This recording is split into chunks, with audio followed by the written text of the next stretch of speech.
ಹಾವೇರಿ ಜಿಲ್ಲೆ ರಾಣೆಬೆನ್ನೂರು ತಾಲೂಕು ಮಾಕ್ನೂರ್ಗೆ ನಾವು ಇಟ್ಟಿಗೆಯವರು ನಮ್ಮ ತಂಗಿ ಮಾಕ್ನೂರಿಗೆ ಕೊಟ್ಟವಿ.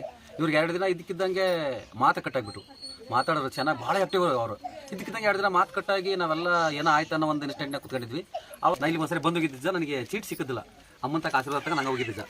ಆಮೇಲೆ ನನಗೆ ದೇವ್ರ ಮೇಲೆ ಭಾಳ ನಂಬಿಕೆ ಇದ್ದ. ಅವಾಗ ನಾನು ನಿನ್ನೆ ಹಗಲೆಲ್ಲ ನನಗೆ ಈ ಕಡೆನ ಬರೀ ಲಕ್ಷ್ಯ. ನಮ್ಮ ಮನೆ ಒಳಗೆ ಮಕ್ಕಂದೆ ಜನ ನನ್ನ ಮಕ್ಕನ ನಮಗೊಂದು ಅರಿಕೆ ಮಾಡ್ಕೊಂಡೆ. ನಮ್ಮ ತಂಗಿ ಇವತ್ತು ಮಾತಾಡಿದ್ರೆ ನಾನು ಬೆಳ್ಳಿ ನಾಲ್ಗಿನ ಮಾಡಿಸ್ಕೊಡ್ತಾನೆ ನಮ್ಮ ಮನೆಗೆ ಅಂತೇಳಿ.